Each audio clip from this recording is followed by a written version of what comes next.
From TLDR News, this is your daily briefing for Wednesday, the 29th of June, 2022.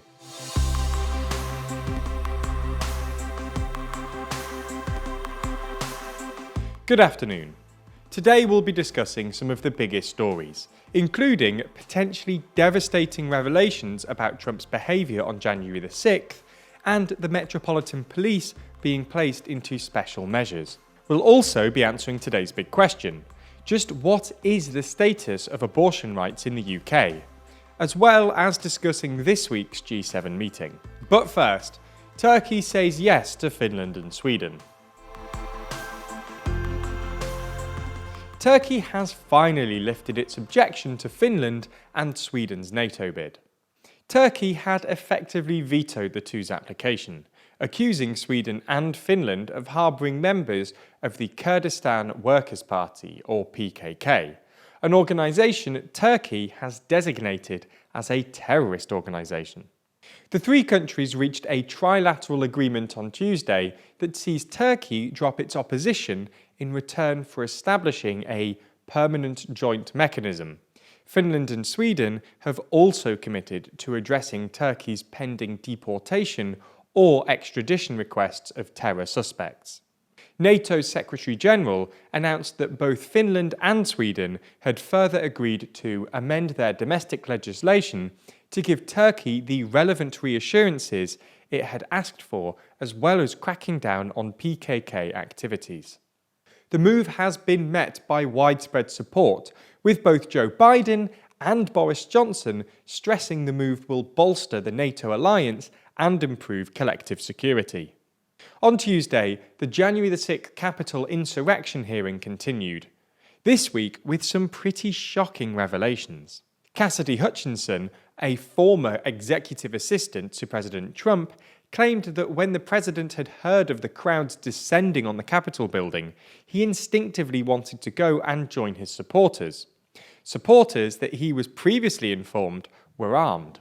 She claimed that he wanted the authorities to remove metal detectors so that his supporters wouldn't be turned away from the march for having guns on them. She claimed he was angry that the crowds were getting smaller because they were being turned away for carrying said guns. Additionally, when he found out that his motorcade was taking him back to the White House, not the soon-to-be insurrection, he became angry. She claimed he grabbed the steering wheel and, when a Secret Service member intervened, grabbed him by the neck. The former president denies the allegations, branding it sick and fraudulent, very much like the Unselect Committee. There's more on the way, but be sure to subscribe and ring the bell to make the daily briefing part of your daily routine. Or just search for us on your podcast app to listen along. Military clashes between Sudanese and Ethiopian forces have escalated in recent days. These are the latest incidents in a long-running feud over the two countries' shared border. Earlier in the week, Sudanese forces fired heavy artillery and captured an area near the disputed border, Reuters news agency reported. The recent clash follows accusations from Sudan that the Ethiopian army captured and executed 7 Sudanese soldiers and a civilian.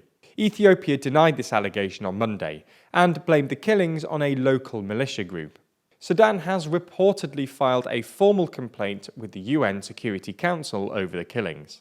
The UK's foremost police force, the Metropolitan Police, has been placed into special measures by Her Majesty's Inspectorate of Constabulary. The move comes after substantial and persistent concerns about the force's performance. In a letter to the acting Met Commissioner, the Inspector of Constabulary raised similarly incomprehensible failures to recognise and treat appropriately a series of suspicious deaths, as well as a failure to tackle corruption within its ranks and a number of high-profile other failures. Said failures include the Charing Cross Police Station WhatsApp messages, the stop and search of Olympic sprinter Bianca Williams, and the strip search of 3 children. The Metropolitan Police will now be subject to enhanced monitoring, known as Engage. The move has been welcomed by both the Home Secretary Priti Patel and the Mayor of London Sadiq Khan.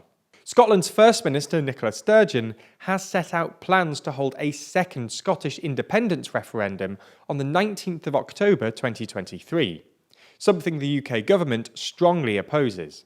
She's asked the Supreme Court to decide on whether or not the Scottish Parliament itself can legislate for a referendum. If the court rules in her favour, then the Scottish Government will introduce a bill to the Scottish Parliament to hold an independence referendum in October 2023. If the court says the Scottish Parliament does not have this power, Nicola Sturgeon says it would clarify that any notion of the UK as a voluntary union of nations is a fiction. If this happens, Sturgeon's Scottish National Party will fight the next UK general election on this single question: should Scotland be an independent country? That's all we have time for on YouTube today, but if you want more, including our discussion about the UK's abortion laws and this week's G7 meeting, then watch the extended edition of the Daily Briefing over on Nebula. Nebula subscribers not only get everything you've already watched ad-free, but also an extended edition of the show every single day, available to watch on Nebula or stream on your podcast app of choice. So if you want to support the channel and get a more extensive daily briefing every day, you'll want to sign up. And there's good news. Our friends at CuriosityStream, the streaming service which offers some of the best documentaries, is offering a deal whereby you can get both platforms, CuriosityStream and Nebula, for less than $15 a year. That's all the best documentaries you could want on CuriosityStream, and then more TLDR on Nebula, including the extended briefing, other full exclusive TLDR videos, and it's always ad-free. Click the link below to get both services for less than $15 a year and support the channel.